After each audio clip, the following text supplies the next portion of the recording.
So today I'm going to talk about suffering and how it is both a fact and a fiction. The fundamental truth about reality, meaning in the highest way one could experience and feel reality, it is kind of an orgasmic, blissful happening. But in order for you to actually experience that, often it is required to pass through other levels of awareness and acceptance. And so while fundamentally, right, everything, in the absence of resistance, in the absence of mind, everything is blissful. In the absence of your active creation of your own obstacles, reality is blissful. But in order for you to actually have that experience, or even have the experience or disappear and therefore be in the bliss, right, it is often required that we accept certain things from lower levels of awareness. So suffering is in fact a fact of the human experience. It doesn't have to be a permanent fact. And I think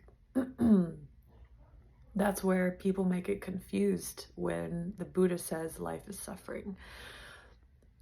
There is an archetypal reality that we are incarnated into. The human mind field is literally programmed with archetypal experiences of shame and guilt and rejection and abandonment, right? That's why in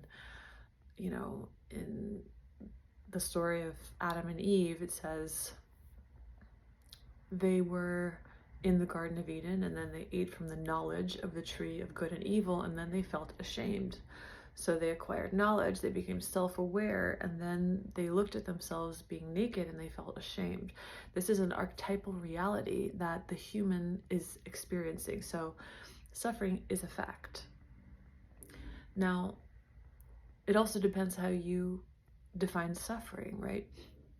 Shame as a fact isn't inherently something that causes suffering if you are tantrically at one with it, right? If you are deeply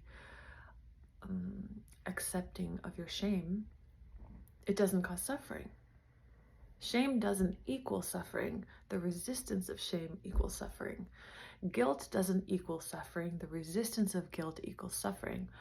And the thing is that in order for you to actually drop down into the at-one-ment, right, to truly be at one with this fact that in this realm there is an archetypal reality of shame and guilt, you have to stop masking the symptoms. You have to stop avoiding. You have to stop escaping. That's step one.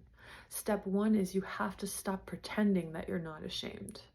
You have to stop pretending that you're not guilty. Shame and guilt aren't bad things, right? Guilt, right? When we're really aware of our guilt, like, we are inspired to become better people. Essentially, we're inspired to have more integrity, to be more honest. Like, guilt is a teacher. Shame inspires us to have deeper self-acceptance.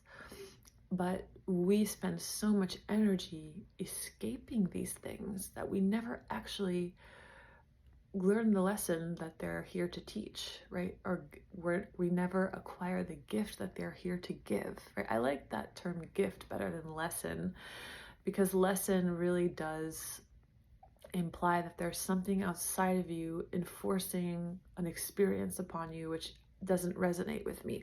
When people say, life is a happening, which it is, but you are life, right? And life is intelligent, and there's order in life, and you are life. You aren't a body separate from life, receiving life, right? When people say I'm a hollow bone or I'm a empty vessel, yes, that there's the experience of that. There's both the experience of being a location and being an empty vessel, and the experience of being the intelligence that is flowing through the vessel, and no separation between those two things. So suffering is a fact because it is a part of the archetypal experience that we have agreed to, in agreeing to be human, in choosing to have the human experience. We have agreed to move through these shadows. And why are they shadows?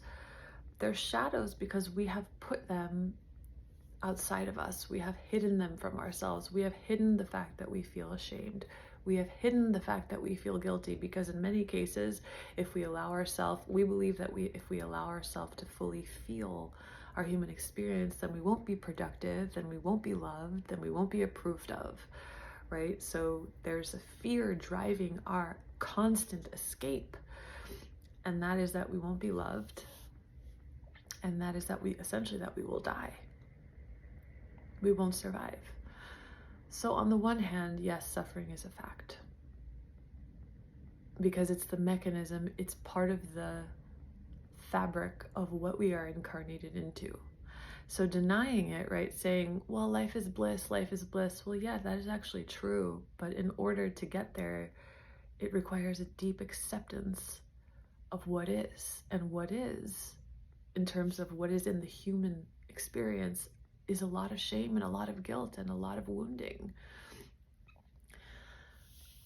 Now, once you become at one with that and you stop escaping it, you know, it's often said that the pleasure and pain pathways in the brain are the same pathways, right? So the thing that we're avoiding could actually be the most blissful kind of orgasmic experience that we could have when we finally bring our shame back into our heart, when we are completely at one with shame, right? If the fact is that I'm feeling shame and my mind doesn't divide me from the experience, and all there is shame. It's that energy, right? We don't even have to call it an emotion. It's just a raw sensation. It's a certain contraction, absence of energy, but without a mind to judge it, it's just energy. And without a mind to judge it and divide us from it, it's actually orgasmic. So in order to stop the escape mechanism, we first have to accept the fact of suffering and actually realize that it's in our highest interest. It's actually what we want, is to stop escaping it, to become one with it again.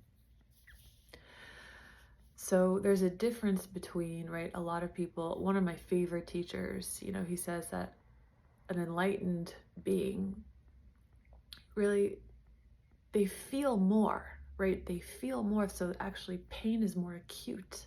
However, suffering is less, because there's no mind to attach. The mind doesn't attach a story to experience, to sensation. And by the way, even when people say there's no experiencer, there is an experiencer, because one could never explain what I'm explaining. One could never explain no self unless there was some fraction of an experiencer, right? But of course, right, when you are completely rawly at one with what is, you do not attach stories to things, and so you don't cause your own suffering. You don't have expectations of reality. You see things as they are, and you accept them as they are, or rather, you are in alignment with the dimension of yourself that is already automatically accepting everything as it is, which is the definition of love. Love is the complete acceptance of everything as it is. So yes, when you're really there, then of course you suffer less, right? And let yourself be humbled, because even if you have had amazing jumps in consciousness and you are really not creating expectations or images of people, or that mechanism has largely dissolved, there's always the chance that you'll have an expectation and that you could suffer. But the difference is that you probably won't suffer for very long. That refractory period will be very short, because you know, right, your baseline is now like the ground of being, which is awareness and complete acceptance. And acceptance isn't even a proper term, it's love. It's like awareness and love. So yes, like the perpetuation of suffering is something that we do to ourselves.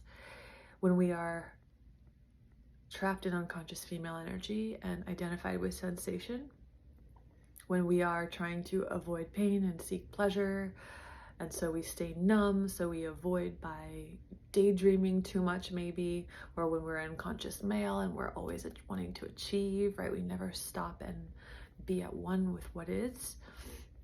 Yeah, of course we suffer.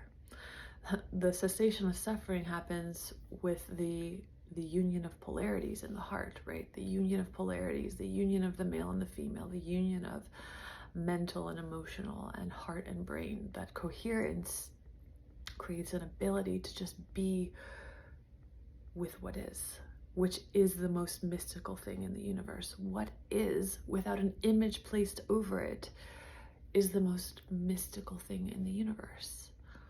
How could it be otherwise? Because all dimensions are here and now. And if you're looking at something, right, if what is looking out of your eyes is your fundamental reality and not your conditioned reality, then everything that you see is a sparkling wonder of beauty and perfection. But you can't, consciousness it travels in spectrum, right? So if parts of your mind are repressed, right, you can't just say to yourself, well, everything is bliss, everything is bliss. For many people, the first step is they have to get out of the repressed state where they're not even feeling anything, where they're constantly escaping everything.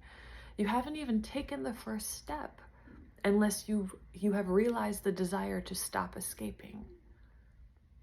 So yes, suffering is fundamentally an illusion, and it largely ceases when you stop projecting expectations over and images over reality. However, it's important to realize that the deep acceptance of the human experience is something that you want.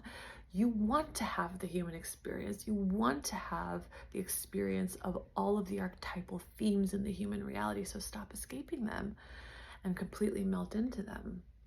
And in any area that you are stuck or in a repetitive pattern, the reason why you are stuck is because you are not accepting what is. You're just not, that's it. You are not accepting it. And often we're so hungry for evolution and for newness that we're not actually giving credit or not recognizing all of the movement and all of the evolution we have experienced, right? The mind is so trained to see what's wrong and what's not moving and what's not happening that we don't actually allow ourselves to realize the movement that we have made or the progress that we have made, right? So this is just a law of the universe that if you do not accept what is, it appears in your consciousness a repetitive pattern that you are stuck in. And I will make another video on accepting what is in order to experience more of what you want. But I hope that this is helpful, and I hope you have a beautiful day.